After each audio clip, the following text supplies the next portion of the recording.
मलाड पश्चिम से एक फल विक्रेता की वीडियो बहुत ज़्यादा सोशल मीडिया पर वायरल हुई, जिसमें देखा गया कि फल विक्रेता ने उस फल में चूहे मारने वाली दवाई लगाई थी, जिसके बाद में वीडियो वायरल होते ही पुलिस ने मामला दर्ज किया है। जो लोग इस पूरे मामले में इन्वॉल्व थे, जिन लोगों ने शुरू से आखिर तक उन फल विक्रेताओं के खिलाफ कार्रवाई करने में अहम भूमिका निभाई थी, मनसे के कार्यकर्ता हमारे साथ मौजूद हैं।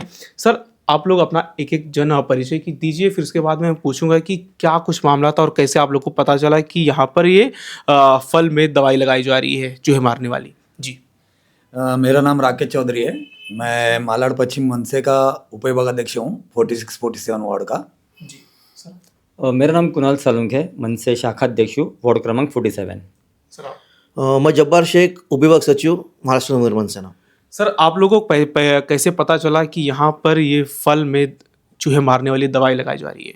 जी। एक्चुअली हमारे उपशाखाध्यक्ष है महेंद्र कदम करके, उनके पास ये वीडियो आया, उन्होंने वो वीडियो हमारे मनसे के ग्रुप में डाला।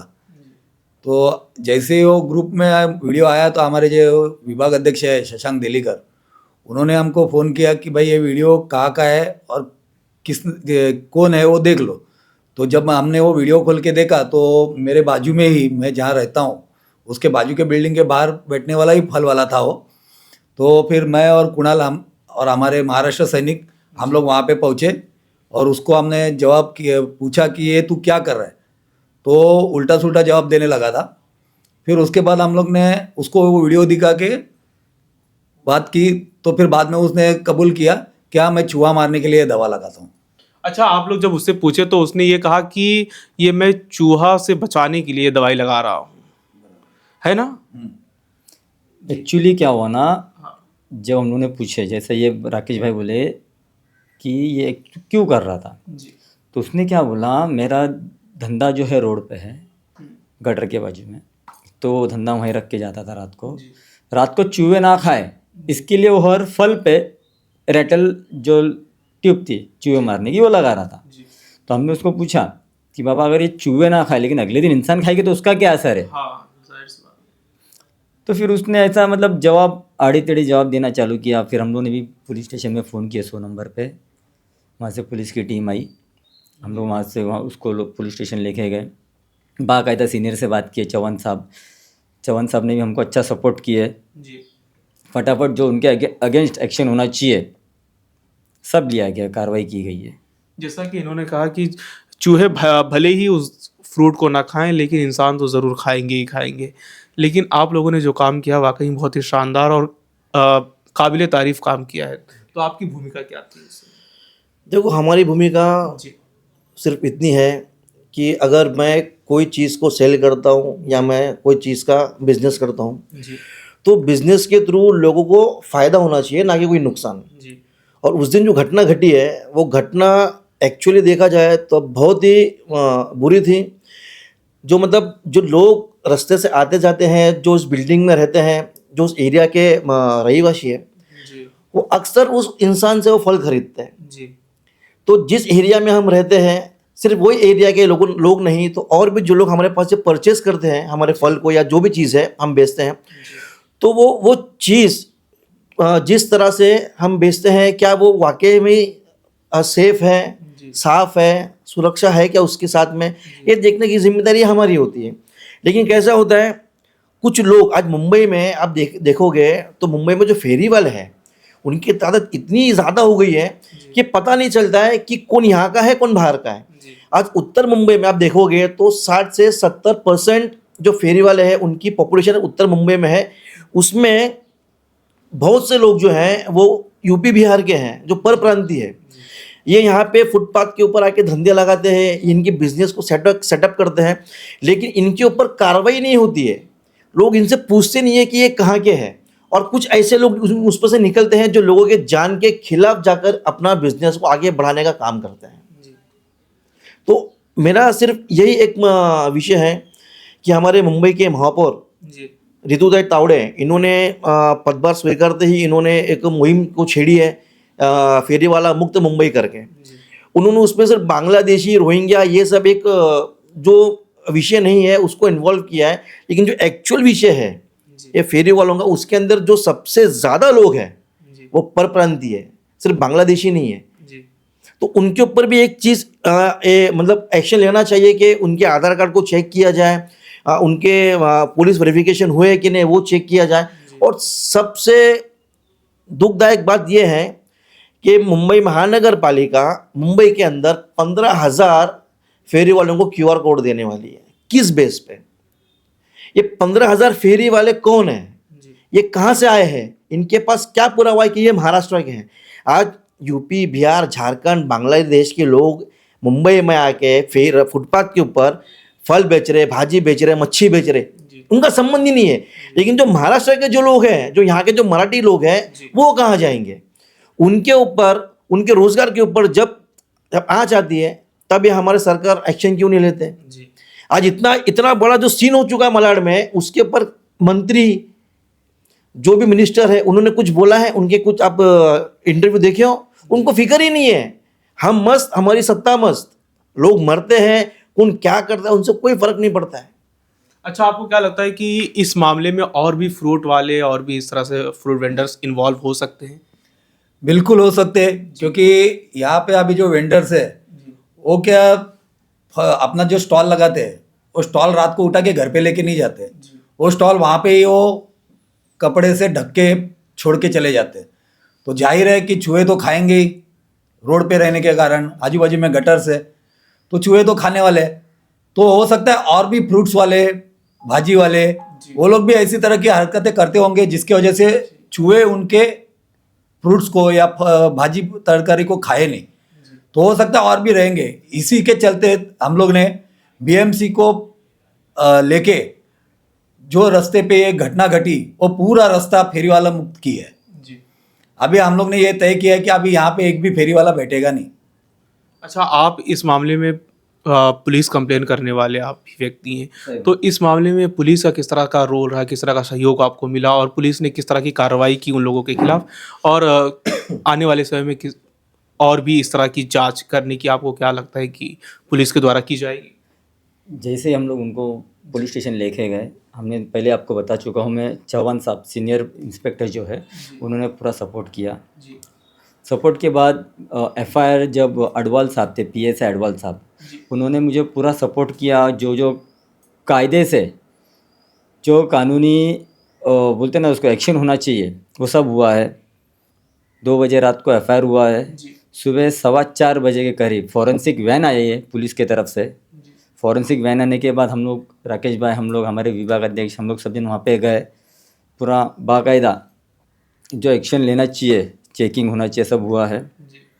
और अभी आई थिंक सो आज लोग का भी ये था, कोर्ट में तारीख थी, आज पेशी थी आज, अभी देखते आगे। और रही आगे की बात, तो पुलिस वालों ने हमसे कहा है आप लोग हमको सपोर्ट करो, आप जहाँ बोलेंगे हम लोग आपके साथ आने के लिए तैयार है। अच्छा, आपको क्या लगता है कि पुलिस को, सरकार को किस तरह का कदम उठाना चाहिए जिससे कि इस तरह के आने वाले समय में इस तरह की घटना ना हो? सर, पहली बात तो ऐसा है ना, सरकार ने जिनको लाइसेंस दिया है, किस बेस पे लाइसेंस दिया है?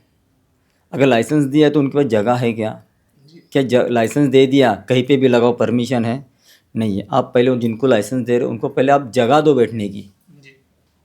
एक ऐसी जगह दो जहाँ बाबा ना तुमको कोई तकलीफ हो ना कुछ हो, जो उठ के आ रहा है जहाँ जगह मिली अपना लगड़ा लगा रहा है, बैठ जा रहा है। इसके आगे बीएमसी की कार्रवाई होनी चाहिए। अच्छा, इस मामले में आप लोगों ने बढ़ चढ़ करके हिस्सा लिया और जो पीड़ित, जो आरोपी थे, उनके खिलाफ कंप्लेन कराने में आप लोगों ने महत्वपूर्ण भूमिका निभाई है। तो आपको क्या लगता है कि इसके बाद में इस तरह के मामले रुक जाएंगे और फिर समाज के में जो एक मैसेज जाना चाहिए, जो जागरूकता फैलनी चाहिए, वो जागरूकता किस तरह से फैलाए जिससे कि इस तरह की घटना फिर ना घटे? सर, पहली बात तो ये जागरूकता की बात है, जो मुझे नहीं लगता रुकेगी। क्योंकि कैसा है, अपना जो लॉ है, जिस दिन हमने कंप्लेंट किया उसके 2 दिन से कार्रवाई चल रही है, अच्छी बात है। लेकिन ये कार्रवाई कब तक रहेगी? मुझे नहीं लगता ज़्यादा से ज़्यादा 1 हफ्ते के ऊपर रहेगी। 1 हफ्ते के बाद फिर वही चलने वाला है। तो हम लोग का इसमें रहेगा, मन से नहीं, हम लोग है, राज साहब का हमको ऑर्डर है, जो एक बार हुआ है वापस नहीं होना चाहिए। जितना होगा हम उतना पुलिस का, बीएमसी को हम लोग लेटेस्ट देंगे, जितना हो सके हम लाइन जो फेरी वाले हैं मतलब रुकने नहीं देंगे। अच्छा, ये पहली बार ऐसा मामला नहीं सामने आया। देखा गया है कि जितने भी खाने पीने की चीज़ें हैं उसमें मिलावटी किए जाते थे। ये तो एक ज़हर एक तरह से कह सकते हैं कि आदमी अगर खा लेता तो उसकी मौत भी हो सकती थी। लेकिन इस तरह की घटनाएँ ना हो, जिससे कि कड़ा संदेश समाज में जाना चाहिए। और जो लोग हैं फ्रूट जो लेते हैं, चाहे वो बीमार हो, बच्चे हों, हर कोई खाता है, हर एक शख्स खाता है। लेकिन कहीं न कहीं एक डर पैदा करता है, एक दहशत पैदा करता है लोगों के भीतर कि कहीं ऐसा ना हो कि ये सामने वाला जो फ्रूट हम ले रहे हैं, इसमें भी कहीं न कहीं एक ज़हर पैदा हो। तो आप लोग ऐसे लोगों में एक समाज में एक विस्तार, एक मैसेज जाना चाहिए, क्या कुछ कहें? सर मैसेज तो हमारा एक ही रहेगा जी, कि आप लोग जहाँ से ले रहे हो फल फ्रूट लो। देखो इंसान है और ये बेसिक नीड है इंसान लोग का, फल हो भाजी हो हर चीज़ हो तरकारी हो हर चीज़ है बेसिक नीड है। बस एक ही चीज़ है, रास्ते से ना खरीद के जो एक्चुअल फूड स्टॉल है जी। 2 रुपया महंगा देंगे लेकिन लो, ये सब सस्ते के चीज़ में मत जाओ। कौन सी चीज़ हमारे जान पे आ सकती बोल नहीं सकते। अच्छा, रमज़ान का महीना चल रहा है, कुछ लोग सोशल मीडिया पे ये भी कह रहे हैं कि ये मुसलमानों के खिलाफ साजिश है, ये भी कहा जा रहा है। लेकिन जिस इलाके में ये फ्रूट की दुकान लगाई थी, वहाँ पे तो नॉन मुस्लिम की आबादी सबसे ज़्यादा है, मुसलमान ना के बराबर है। तो ऐसे में इस तरह की बातें करना क्या सही है? मैं आपके चैनल के थ्रू जब मैंने ट्विटर पे इंस्टाग्राम पे मैंने वीडियो पोस्ट किया और सबसे पहला पोस्ट करने वाला बंदा मैं हूँ। जी, बहुत से लोगों ने उसको रीट्वीट किया है, बहुत से लोगों ने उसको इंस्टा पे शेयर किया है। जी, ट्विटर के ऊपर बहुत से लोगों ने उसको ना एक धार्मिक इशू बना दिया है। मैं आप सबसे रिक्वेस्ट करूँगा, ये हिंदू या मुसलमान का विषय नहीं है, ये रमज़ान है। इसका मतलब ये कोई किसी हिंदू ने इसको जानबूझ के क्या, ये विषय नहीं है। आप लोग गलत न्यूज़ को दोहराओ मत या फैलाओ मत। ये जो घटना घटी है वो एरिया मलाड में है, मालवनी में नहीं। और जिस एरिया में घटना घटी है वहाँ पे 0% मुस्लिम पॉपुलेशन है। यहाँ पे टोटल मराठी, हिंदू, गुजराती इनकी ही जनसंख्या है। तो आप लोग आपके न्यूज़ चैनल से जो ये इस चीज़ को ये कर रहे हो कि जो रमज़ान का महीना है, मैं खुद एक मुस्लिम हूँ, मैं खुद रमज़ान रोज़े में हूँ, तो आप लोग से मैं रिक्वेस्ट करूँगा कि आप लोग गलत अफवाह को फैलाओ मत। कुछ चैनल वाले भी कहीं न कहीं एक ज़्यादा व्यूज़ पाने के लिए इस तरह की बातें बढ़ चढ़ के कह रहे हैं और ये कह रहे हैं कि कहीं न कहीं मुसलमानों के खिलाफ साजिश रची जा रही है। क्योंकि एक वातावरण बना हुआ है ना नफ़रत का, तो इस बेस पे लोग कह रहे हैं। जी।